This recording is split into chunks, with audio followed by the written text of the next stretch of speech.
This podcast is supported by MIDI Health. Are you in midlife, feeling dismissed, unheard, or just plain tired of the old healthcare system? You're not alone. In fact, even today, 75% of women seeking care for menopause and perimenopause issues are left entirely untreated. But it's time for a change. It's time for MIDI. MIDI's not just a healthcare provider. It's a women's telehealth clinic founded and supported by world-class leaders in women's health. Their clinicians provide one-on-one, face-to-face consultations where they truly listen to your unique needs. They offer a full range of holistic, data-driven solutions that isn't one-size-fits-all care. This is care uniquely tailored for you. At MIDI, you will find that their mission is clear: to help all women thrive in midlife, giving them access to the healthcare they deserve. Because they believe midlife isn't the middle at all. It is the beginning of your second act. Ready to feel your best and write your second act script? Visit joinmidi.com today to book your personalized, insurance-covered virtual visit. That's joinmidi.com. MIDI, the care women deserve. You're listening to this podcast, so I know you've got a curious mind. Here's a helpful fact you may not know yet. Drivers who switch and save with Progressive save over $900 on average. Pop over to progressive.com, answer some questions, and you'll get a quick quote with discounts that are easy to come by. In fact, 99% of their auto customers earn at least one discount. Visit progressive.com and see if you can enjoy a little cash back. Progressive Casualty Insurance Company and Affiliates. National average 12-month savings of $946 by new customers surveyed who saved with Progressive between June 2024 and May 2025. Potential savings will vary.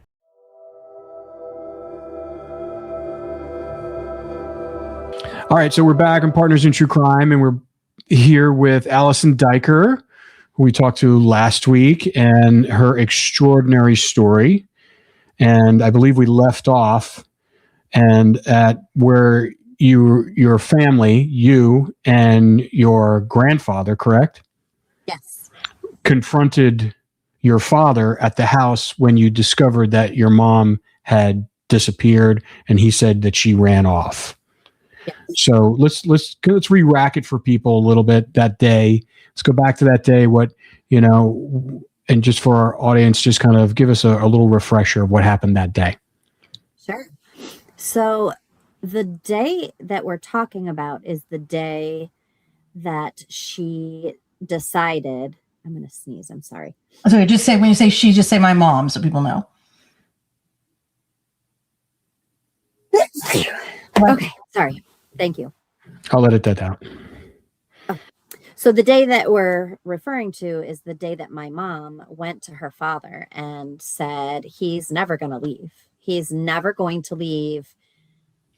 It was their apartment. They both jointly lived there. But 3 months prior, they had separated. And he had moved in with his mother. And the only reason why he was in the house to begin with was because my mother has like this huge heart and decided that she would allow him to come back for the holidays and spend the holidays at the apartment. Like he could spend the night because the weather was so bad. The weather is horrific in Erie. That whole area we call the snow belt. And so she said, it's okay. I know it's dangerous, to try to get through this. You can come and stay, but this is not us getting back together. This is just you coming and spending the holidays with your children. Your children want to spend the holiday with you. Let's just, for the kids, make this happen. And so after the holidays happened, he refused to leave. And instead of, honoring the promise to leave after the holidays, he said things like, this is my apartment. You can't tell me to leave. These are my kids and became very obstinate about leaving. So she had gone to her father and she said, he's never going to leave. He refuses to leave. I'm going to have to leave, but I don't have the finances to do that. Now, she had been talking to her sister who lived 4 hours away in Toledo, Ohio. And they had, over Thanksgiving, they had kind of like decided they were going to move to a location near each other and help each other raise their children. And, it was a plan that they had, dreamed about, something positive that could come from something negative as far as a broken relationship. So in order to get there, she needed to have finances. And she went and asked my grandfather when she was done with work if she could borrow money. And at the time, he said that he only had three $20 bills. And in 1981, $80, three $20 bills is a lot of money, or not $80, $60 is a lot of money, at that time. And he said, this is all I have, but, I can figure something out and we'll help you. She takes the three $20 bills. Now that's important in that the sequence of the bills. It was three $20 bills. So she takes it and off they go. When she goes back to the apartment, he is there. They argue into the night, and that particular night, she disappears. And when I say disappears, it sounds so ludicrous. Like, what do you mean she just disappeared? But he woke me up and my brother up at 3:00 in the morning and told us that she ran away with another man, and that we needed to get up and get dressed because he was going to take us to the babysitter and go look for her. And so we did as we were told and, went to the babysitter, and he claimed to be driving around looking for her, but he showed up to work on time. I guess I always thought it was on time, not a minute late. But then I later heard in a different article I read that he was a couple minutes late, which was unusual because he was a very timely person, never late. Anyway, so he worked his shift, never told a single person, showed up on basically on time, never told anyone that there was a problem, that he couldn't find his wife, never asked to leave work early, none of that. Left work for his normal shift, came home. And when he came home, I'll back up just a little bit, because when he took us to the babysitter was actually also deaf, good friends with my mother. And and so the babysitter waited until morning to ask her hearing daughter to call my grandfather, my mother's father, who had given her the money. And when she called at like 8 in the morning at, a more reasonable time, she said, my mom is very worried about what is going on. She explains to my grandfather what had happened, and he's instantly like super worried and, just beside himself. He calls my great grandfather, who happens to live like just adjacent to where we were living. And the two of them went over to the apartment, kicked the door in, and went up to see if they could find my mother, or see if they could find anything that would give them some indication of where she was if they didn't find her. So they didn't find her, but what they did find is a pristine apartment. Nothing's out of place. The beds are made. He woke us up at 3:00 in the morning, but clearly he stopped and made time to make the beds. There were no dishes in the sink. Nothing was out of place. My mother was a neat and tidy person, but this was in a time of trauma, of stress. You wouldn't think that everything would be put back in its place, that would be the priority at that time. But so what alarmed my grandfather was not that it was tidy, because she was a tidy person, but the fact that he went into their bedroom and sitting on the dresser was my mother's purse, car keys, hearing aid, all the things that she would need, like, to go somewhere.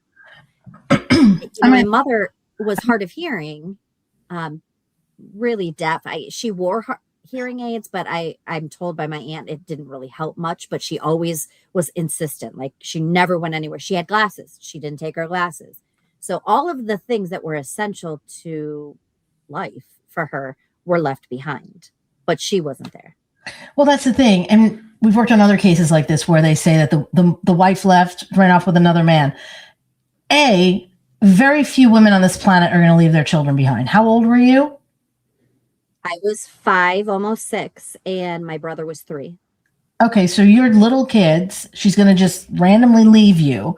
Not only is she going to leave in the middle of the night and leave her children and not come back for them, but she's going to leave behind anything that she would need to go anywhere. Her money, her purse, her keys, her hearing aid, she can't hear anything, the money that your grandfather gave her. Was there any clothes missing? Was there like a suitcase missing or anything? So no suitcase. They said that there was a pea coat missing, like a winter pea coat, brown boots, and a pair of jeans. That's it. Yeah. I never heard anything. I never read anything about a top other than the pea coat. Did she have her own car? She did. It was still there. So were the car keys. So you said when you were in the truck that you had possibly could have been in the truck and she might have been in the truck at the same time. I really wonder, part of me, just sorting through all these facts, and all these details that have just come to light. I really wonder and believe that she may have been in there at that time, because I don't believe that he just left. He had to have done something with her. And I don't believe that he would have left us there because he already knew that I kept getting up. The night that they were arguing, that night, I kept getting up and trying to stop them from arguing because I was scared. I was worried. I was also their interpreter. It was my job to communicate to the hearing world what they were trying to say. I was their communication tool, and they were not communicating well. So I felt it was my job to go out and ask them, please stop fighting, please stop arguing, and trying to make the peace. And he kept, telling me, get back in bed. Don't you get up again. So knowing that your daughter is maybe asleep and you've just committed a horrendous crime, you're going to leave. I don't think that's true. I really think he put her in the back of that Bronco, took us to the babysitter, and whatever happened after that, I'll never know unless he decides to be honest. But my gut tells me she was back there. And at that time, I think I said this in the last episode, seatbelts weren't law. I never wore a seatbelt. And so at the same time, it didn't matter if I was up on my knees looking out the window or whatever. Seatbelts weren't a thing. So for him to be so concerned about me sitting in my seat and facing forward and don't turn around, and there's no reason for that. Nobody cared in the 80s. You could sit on, I used to sit on the car windowsill with the window down while my dad was driving. I'd be 7 years old in the 80s, sitting there in the window. Nobody cared. It was a totally different time. So yeah, he would have suddenly cared. And especially imagine this, if there's a snowstorm, right? And it was a blizzard that night. That's what I'm saying. There's a blizzard, which is horrendous in that area of the country, right? And those types of times. Mm-hmm. So he drags you guys out of bed. He puts you in the car. Now, if I'm frantically looking for my spouse with my children, I'm not thinking about you sitting forward and straight in your seat. Right. I'm in a panic to find my spouse, right? Where are they? I've got the kids in the car. And most men really aren't going to do that. Women might, and I say this because I've seen some women do some things, but maybe he would have. I don't want to be gender specific, but I think that it's more likely that a woman would have done something like that than a man, to go out in the middle of the night at 3:00 in the morning to go looking for his wife. And you would think he'd just want to hurry, just get in the car. That's what I'm saying. Beyond that, who cares? Just go, he would be rushing to find her. I'm just amazed that as a 5-year-old, you remember all this so clearly. You really must have been, because your capacity for your brain to develop probably developed a lot quicker because you had to be there, your go-between, the mouthpiece for both of them. So the fact that you're remembering all this stuff, because, I remember I can remember certain parts of kindergarten from 5 years old, but very little. The fact that you remember all of these details must have been. Well, it was a traumatic event. It's Exactly. the last time her mother was there. So, of course, it's going to be imprinted upon you. But at the moment, you didn't know it was a traumatic event other than the arguing but you've heard them argue before. Constantly. Right. They had. So that's an interesting thought. So you saying that you're surprised I remember so much. I didn't think I knew anything. I would often say, I don't have any memories. I don't remember things. It was as the truth came out, little by little, when I got a little piece of truth, I'd say, oh my gosh, I did remember that. But I didn't trust my own memory to believe it was real or not, because I was 5. Why would I remember that? And I did remember them fighting and arguing, but I wasn't sure if it was that night. But when I heard that okay, I'm pausing for a minute, because am I allowed to say he confessed, or am I not saying that yet? No. I think we talk about it, right? Aren't you? Well, we're not there yet. Let's tell the story first. Yeah. Okay. So okay. So now it's 3:00 in the morning. You guys are driving around, and then he drops you off at the babysitter's house and he leaves. And now you're at the babysitter's house, totally scared, freaked out. It's the middle of the night. Right. And then you obviously probably tried to go to sleep. And then tell us what happened after that. What happened the next day? So the next day, again, I have remembered more as truth is coming out. And I think I remembered things, but didn't believe it was actually that night until I heard different truths come out from different people. So I don't have a lot of details that I remember of what happened that day, but I believe that I was at the babysitter. I believe he probably went to work like he did any other time. He didn't take time off. There were searches. So my grandfather, as I said, I think, I'm not sure if I mentioned in the last segment, but both of my grandfathers were in the apartment. And then my father, who went by Bud, so I'm more comfortable saying Bud. So Bud came home and finds both of my grandparents, or both of my grandfathers, in the apartment, and police. Now, my grandfather, my mother's father, called the police and said something is really wrong. Something has happened to my daughter. All these things are left behind. She's not here. He is refusing to leave. I'm really worried. And they, of course, told him that she's an adult and, there's nothing they can do. You have to wait like 48 hours or whatever it was that they told him. And he kind of like flipped the script a little bit and said, I'm going to tell you what, you're going to come over here right now and you're going to be here, or I'm going to take care of it myself. And I'm sure he like threatened to beat him up or kill him or whatever, I'm sure he did, as her father.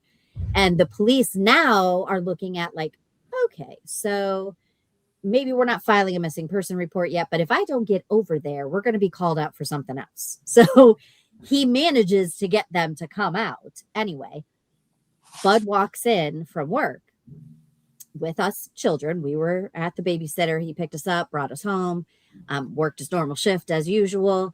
And they were there in the apartment. So I'm sure he was like angry, yelling, all that kind of stuff went on. So I don't remember all the specifics of what was said or anything, but I remember a couple glaring details, or I've been told a couple details, and that is the police, probably for safety, asked him to empty his pockets, asked him if he had anything. He said, no, empty your pockets. And he pulled out 3 $20 bills. The exact denomination that my grandfather had just given my mother to leave him. So my grandfather loses it and was like, I gave that to Lonnie to leave you. And he's losing his mind. And Bud says, she gave it to me to pay a bill.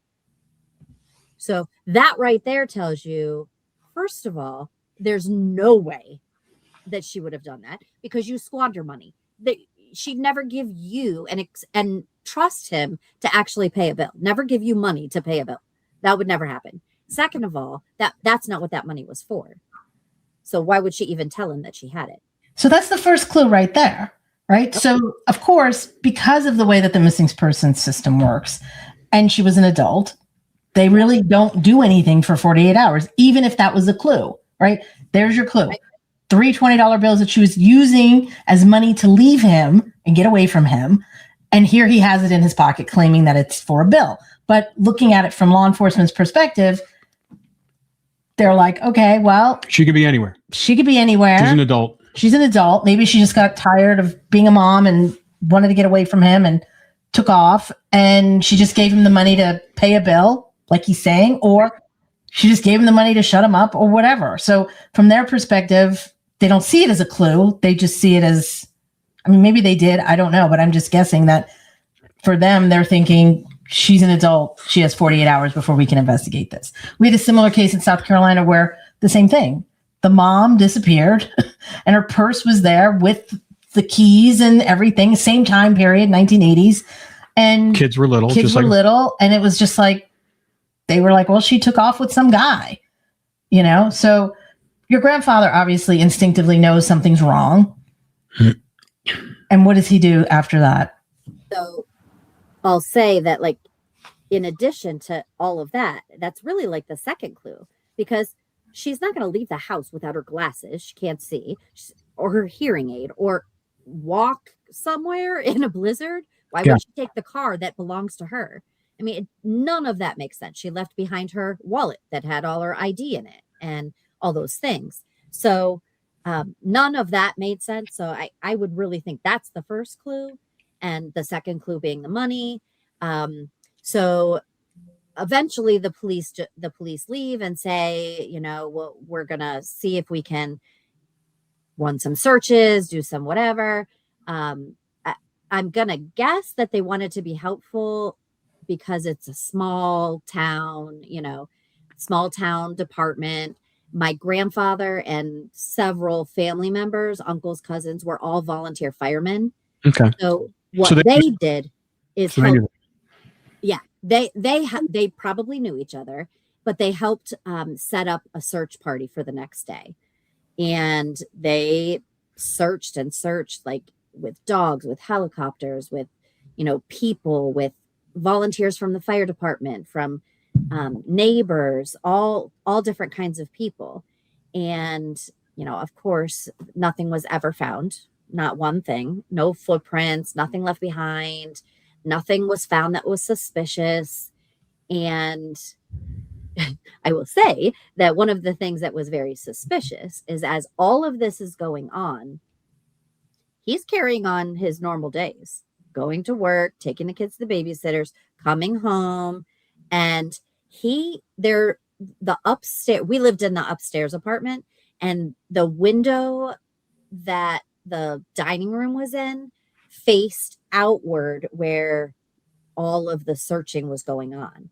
He sat in that window and watched them from the apartment like it was entertainment. Watched people searching in the frigid temperatures, didn't offer like warmth. Hey, anybody need to warm up? Anybody need a bathroom? And never offered anything. Why wasn't he out there? Correct. He said that, you know, obviously he didn't get along with my grandfather, and my grandfather suspected him. He claimed that, well, they think I did something to her, so, you know, I'm not going out. Like, it makes zero sense. But he did not. He did not help in any way. Didn't offer resources, didn't offer a bathroom, nothing. But sat up in that window and watched people work and try to find the mother of his children. Yeah, well, that's what we always look at. And they always tell us to look at this, investigators. Always look at the potential suspect's behavior and what they're doing, how they react to things. And that usually is a good telltale sign. Granted, I mean, it could be just the way your bud was. He's just that type of person. He's just kind of obstinate and doesn't feel like he owes anybody anything. And, maybe he thought if he's searching for her, that it makes it look like she's actually is really missing and some untoward. So maybe that was like his protest. So here's the crazy thing. He was also a volunteer fireman. He was also a member of the same fire department. Wow. So everybody else is out looking for your wife, and any other search, he would have done that because he was also a volunteer fireman. Yeah, that doesn't sound right. No. But he didn't do it. Wouldn't do it. But like Rob said, there could be a multitude of reasons for that too. Like if he was just being obstinate and annoying, like, well, I'm right and I'm not going to go look for her because I know she ran off. Maybe he thought that would make him look guilty. Maybe. Yeah. Yeah. You don't know how people think when stuff like this is happening. Well, plus if it was like an act of passion, rage that he decided on a whim to kill her, maybe didn't mean to, we've heard a lot of cases like that where it's just like instantaneous, like you're not leaving, I'm going to kill you. He could have smacked her. She could have fallen down, knocked her head, and choked her. I mean, anything. Anything could have been possible. But to go to that extent to drive with your children in the car, that's disturbing. We've had serial killers do that. We've seen other really depraved human beings do things like that. That's not really the MO for someone to, like a crime of passion that fast. I can't remember. You told me. Was he a violent person at all? Yes, very angry, just mostly like arguing, fighting with people, didn't get along with people. I had heard lots of stories from deaf people of them getting in a fight with him and that kind of stuff. He was a big guy, big man. And I do believe the hearing loss made him defensive all the time. Sure. Just constantly on edge and probably easily triggered because of the hearing loss. You had asked me, so what happened the next day? And I said, that he went to work like normal, watched people search. But what I didn't say is there were several days and times throughout, my life with him where he would say, okay, get in the car. We're going to go look for her. We're going to go search for her. And we would drive for hours. And he would tell us, keep watching, keep looking, you look that way, you look that way. And he would set it all up and tell us, keep looking. We got to find her. So my younger brother and I would feel like, it's our job. Like we're going to find her. Like we'd be on edge and looking. And then there'd be this disappointment when we didn't find her. And, we're on a mission again and we're going to go find her. And we never did. We just drove around and drove around and drove around. And he just kept, telling us, keep looking, keep looking. And I don't know where we drove. I don't know if we drove around like a certain spot. I don't know if it was anything that was important to him. I do remember because we would lay down and we'd just be so annoyed and tired and didn't want to do it. I remember the highway lights because I'd lay down and we'd be like, another one. So I think we were on like highway roads or whatever, but it's just a weird thing that he would have us do. How often did he do this after she disappeared? So after she disappeared, it's hard to say because we were back and forth, and that's kind of getting into some other times because, for a part of my life, I lived with him. For a part, I lived with his sister. For a part, I was in foster care. So it depends on what part you're talking about. But whenever we were with him, it was something that we probably did at least once a month, I'd say. It just was weird. Did your grandfather pursue an investigation with the police? He did. He continued to insist that something is wrong. And, those little clues that you were talking about. So in addition to the money and, the things that were left behind, there was a missing blanket. So my mother had, I think the story is that she won this like bright pink blanket that was always kept on the back of a couch that they had. And she won it at, I don't know, bingo or something. So, somewhere she won this blanket. And I know this because my aunt, her sister, my Aunt Glennie, remembered this blanket. And she's like, every time I came over, I would grab the blanket. And, when I slept over, I used that blanket, blah, blah, blah. So I believe it was the babysitter who pointed out, where'd the pink blanket go? And he said, I don't know. Lonnie must have taken it. So there was this like weirdness. Also, I want to back up and say, so that's one blanket. So I want to back up. The night that he took us to the babysitter at like 3 a.m, the night he took us there, the babysitter reported to the police. So she said to them that, now mind you, it's frigid, awful temperatures, whatever, that he was visibly nervous, shaking, and sweating. And she couldn't understand why in such frigid temperatures, he would be profusely sweating like he was hot. And she claims that he asked her for a blanket and for the kids, or not for the kids, I'm sorry. He asked for a blanket if he finds her. So then if he finds her when he's out searching, he can keep her warm. Can I borrow a blanket? She says, sure, no problem, but I need it back. The blanket disappears. It's never been found to this day. Nobody knows where this blanket went. And now fast forward, in addition to that blanket, where is that? There's a missing blanket off the couch. So there was a blanket, the pink blanket, that was commonly used. So a lot of people were like, yeah, where is that blanket? Because it was always, something people grabbed and cuddled up with.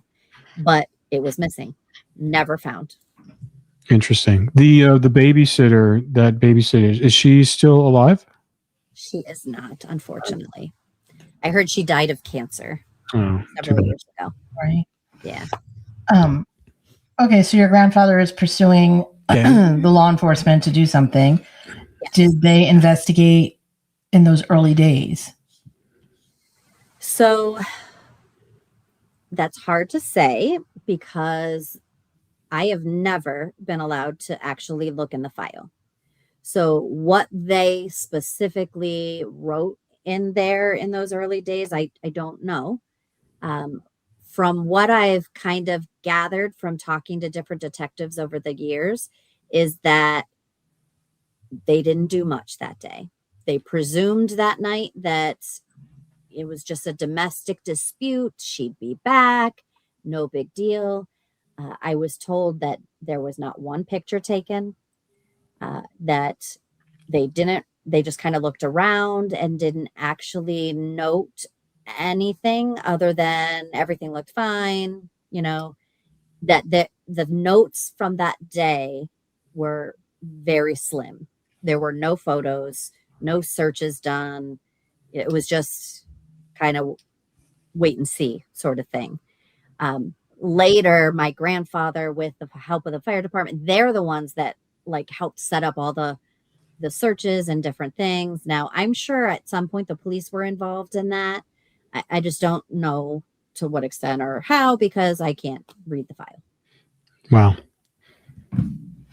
But I know what the fire department did because my family all volunteered there. So it was like a family thing. Everybody was helping and very worried, passionate about finding her. How many searches did they do? I don't know the number.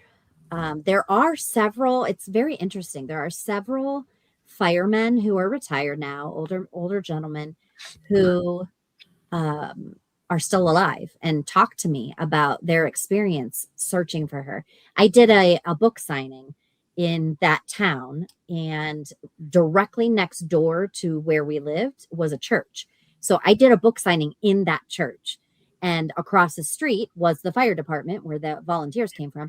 And there was a man who came to me and bought one of my books, asked me to sign it, and said, I was searching that night for your mother, or that, at that time. Wow. It was so neat. Yeah. What does he think happened? Did you ask him? I don't know anyone who doesn't think that my father did something.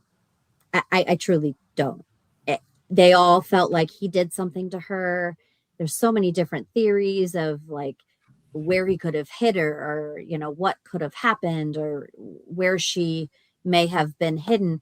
But not a single person have I ever heard actually thinks that she ran away and that What, she's alive, living somewhere. You know, what were some of that the never theories? happened. What were some of the theories and where they felt like she was that people were talking about? So my father worked at a foundry where I'm pretty sure what they did is like melted metal Hmm. into screws and nuts and bolts and things like that, I think. But there were big furnaces. And so a very, very popular theory is that he took her that day to work and put her in the furnace. Now, I've been told that that's not possible, because if you think of like a fry daddy, you know, the oil that's in there, if you combine water with that, it explodes. Hmm. So what I was told is the human body is mostly water.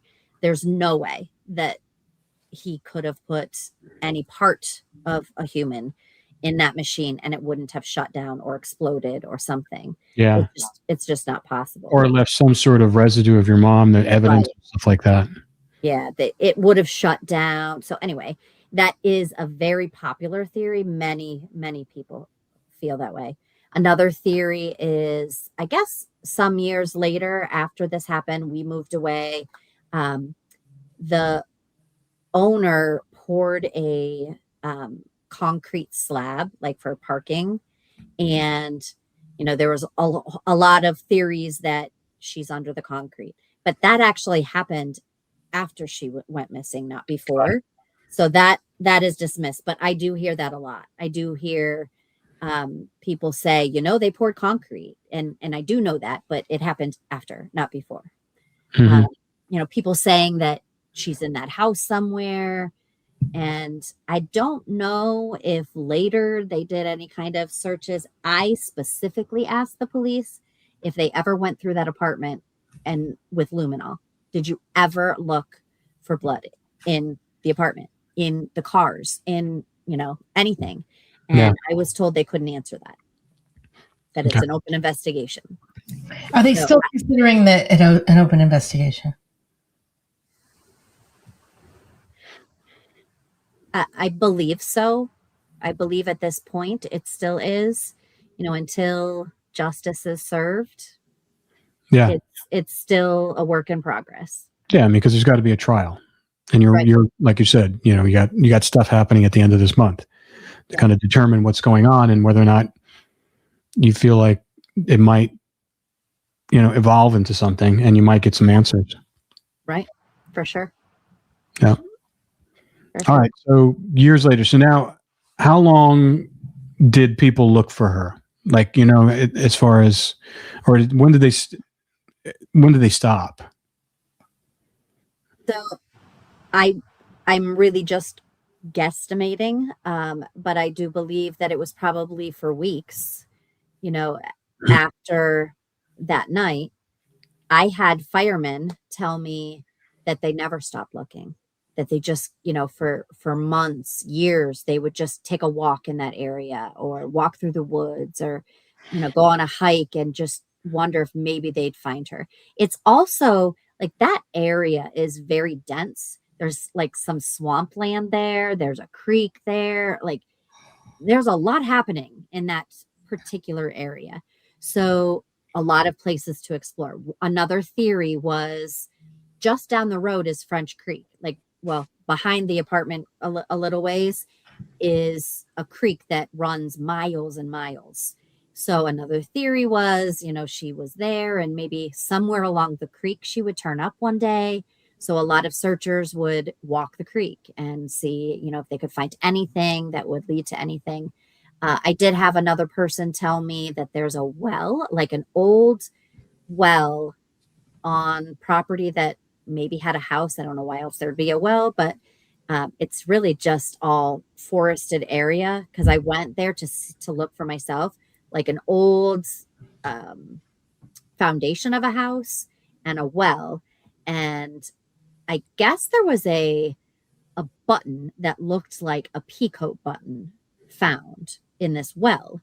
And it was reported to the police. The police did, a full excavation of that area, never found anything other than that button, and never had, I don't even know if they did DNA back then, but never anything that would connect. Yeah. Well, you talk about, that night, obviously you heard them fighting, and then you also, so do you know around what, I mean, you probably don't remember what time, but it was obviously late when they were fighting, correct? Yeah. Oh yeah. Like, and then between 1 and 3, I would say. Okay. So then you get woken up at 3:00 in the morning. So let's just say something happened shortly after 1:00 in the morning. If he didn't leave the house and maybe he just took your mother, put her in the back seat of the Bronco, covered her up with a pink blanket, right. And then after that, woke you guys up, took you to the babysitter. I mean, and then he went to work after that. Yep, he did. But I mean, usually investigators have told us time and time again in our cases, when stuff like this happens, obviously it was probably not planned. It was probably a crime of passion. And so they don't go far as dumping a body, because it takes a lot of time and effort to do it. So it would have to be that you are now responsible for. Exactly. And, and I don't know whether or not you remember whether or not he left he probably didn't leave you guys alone.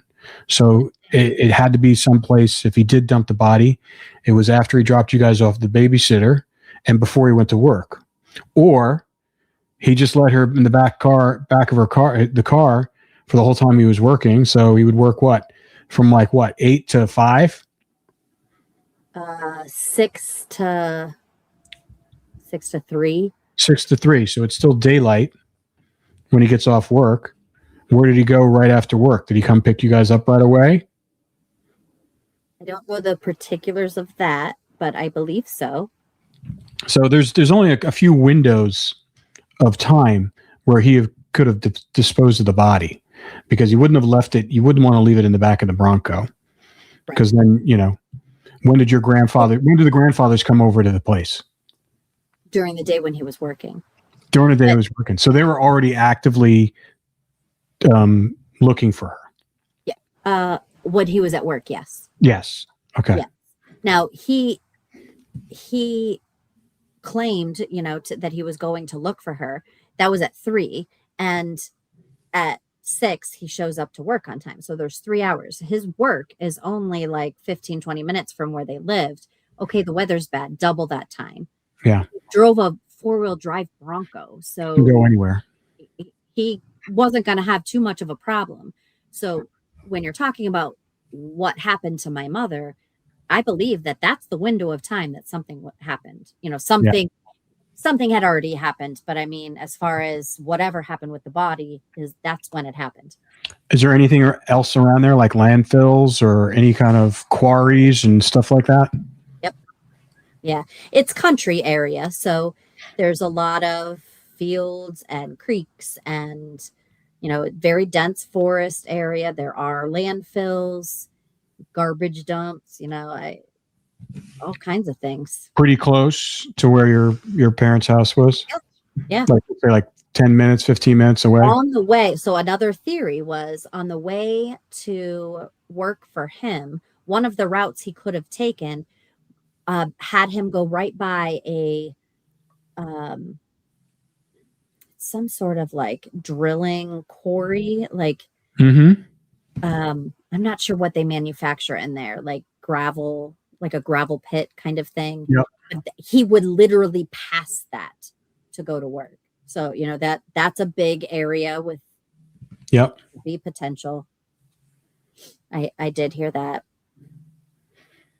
It's crazy. It's crazy. Awful. And then from that point on, like we talked about, you said the firefighters said they were looking for her for years.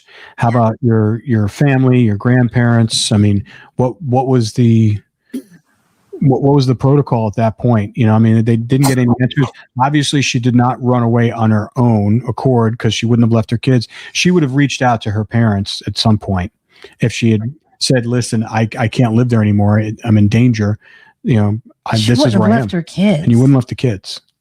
And she was very, very close to her family. She was the whole family was very tight and, met a lot, and they lived by my mother's grandparents. It would be my great grandparents, but they lived by each other. If she needed to go somewhere, she would have walked the 100 yards to her house. Yeah. But that did not happen. Yeah, she could have scooped you guys up. If he's acting like an asshole, and he's getting violent, she could have just scooped you guys up and went to the grandparents' house. Right. Or she probably could have, I don't know. I mean, was she able to use a phone? Yes, but not in the same way you and I would. She has a device that Like a display? A TTY, it's called. Yeah. And you would put the phone on the device. You'd have to be talking to someone who also has a device on the other end. Got it. But she could. Yeah. To me, the logical thing, based upon what you tell me about your mom's character, she would have gotten you guys out of there. Oh, for sure. So I totally believe that. So I'm sure the fight escalated, and the fact that there was no blood and the place was pristine, indicates to me that maybe he strangled her. That would not leave any kind of marks around or and stuff like that. And the place was completely clean. It was, beds were made, the kitchen was clean, and that just seems probably how it possibly could have happened. For sure. So a few days after she went missing, my aunt lived in Toledo, and I'm sure was in constant communication with her parents, like what's going on, probably assuming that she'll be back. They'll find her, she'll be back, everything will be okay. Well, after a few days, and they did not find her, and she was not back, my Aunt Glennie drove the 4 hours, and she had her own 3-year-old at the time, got a babysitter for him, drove the 3 hours to Pennsylvania, and asked my father if she could take my brother and I back to Toledo for a little bit so that he could focus on searching for my mother and focus on, bring her home. You do what you need to. So we went with her back to Toledo a few days after this had happened. And I don't think we were there for more than a day or two. And he showed up very angry and said, "I'm taking my kids back. You're trying to steal my kids." Now, my father told my Aunt Glennie that his sister, that they talked about it, and his sister told him that she's trying to steal your kids. You better go get them. And so he said, I see. I know what you're doing, and I'm taking my kids back. You can't have them. And now, to be honest, I don't think he actually cared, to get us back, but he wasn't going to let her have us. So right. It's more like, he didn't necessarily have this dying wish or urge to have his children with him, because he took us from there and drove us to his sister's house and left us there. So it's not like he took us for his own, desire or whatever. Yeah. He took us to her house. Yeah. And, a big scene. Yeah. It was awful. Like, my aunt called the police, and the police said, he's the custodial parent. There's nothing you can do. And she's like, but, these children, what about these children, the safety? And there wasn't a leg she had to stand on because he was the custodial parent. Yeah. Flaws in our system. This was like, what year was this again? 80s? 81. And that's the thing. I mean, he is the parent. So what? He didn't have any charges against him. Right. There was nothing saying that he did something to your mother. So, or to you guys. So he wasn't listed as an official suspect. Right. There was none of that. It makes sense that they would say he has to take the kids. There's his kids.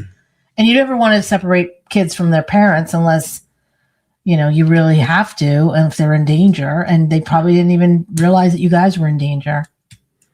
Probably. Did you at any point as you got older, because how long did you live with him? So off and on until I was 14. 14. A little here, a little there.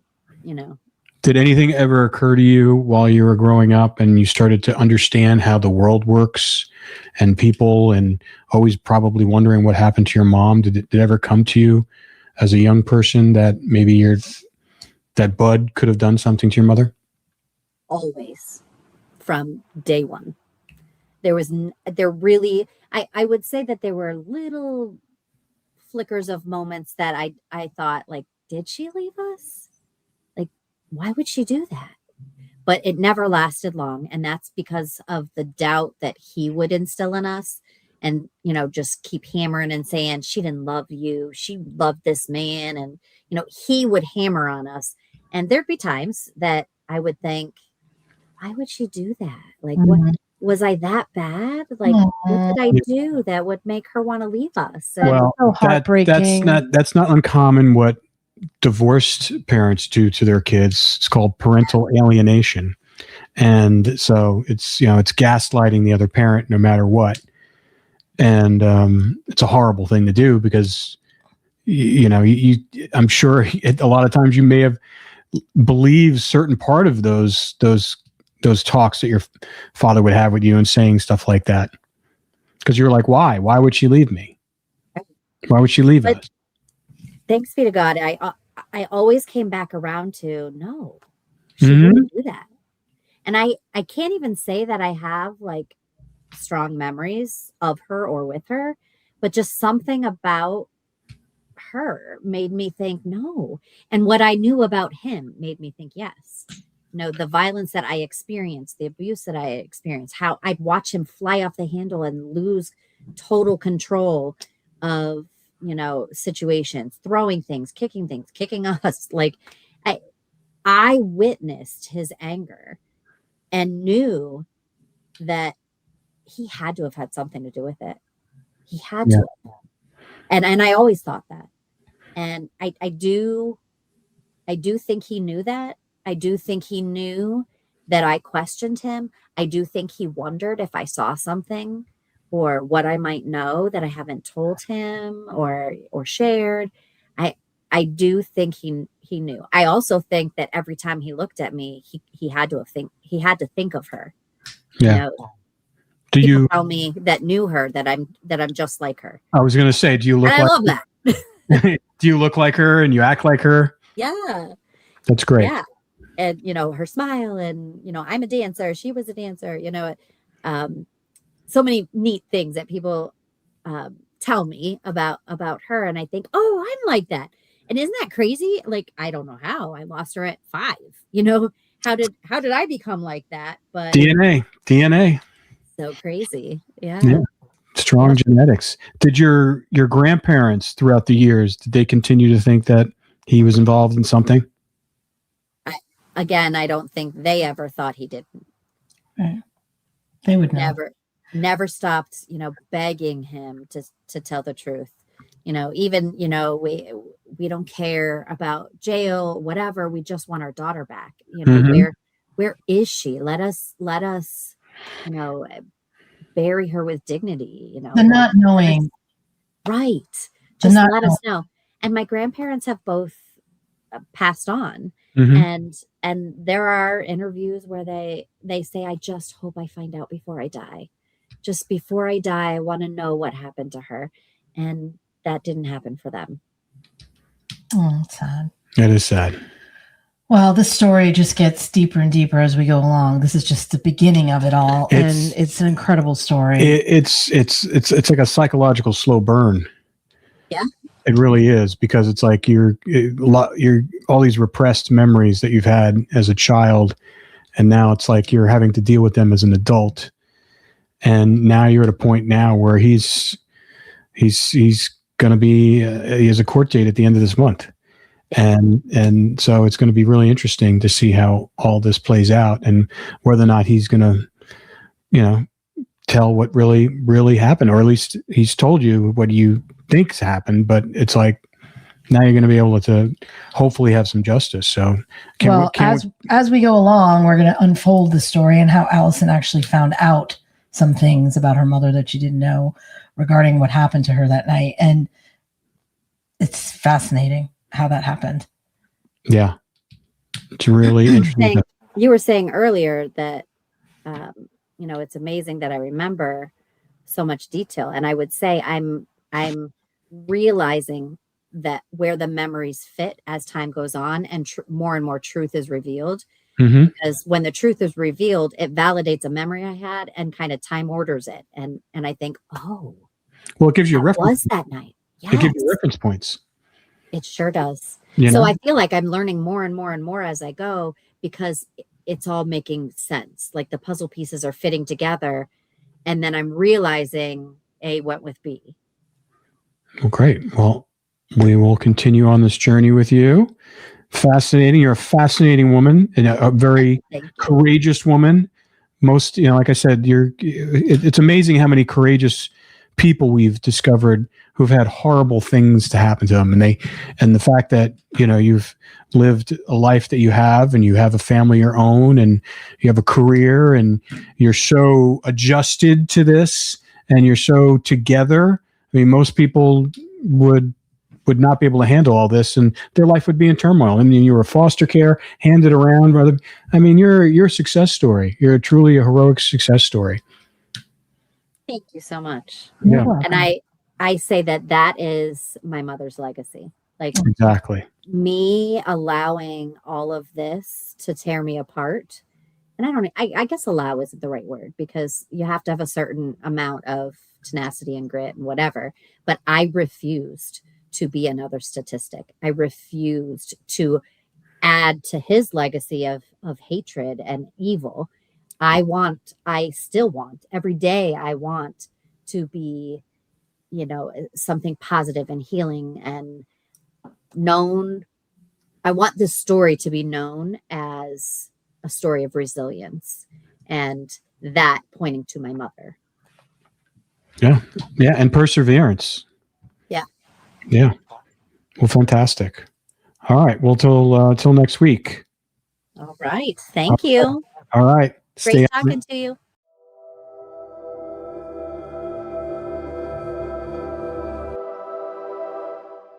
This is a Monday.com ad. The same Monday.com designed for every team. The same Monday.com with built-in AI, scaling your work from day one. The same Monday.com with an easy and intuitive setup. Go to Monday.com and try it for free.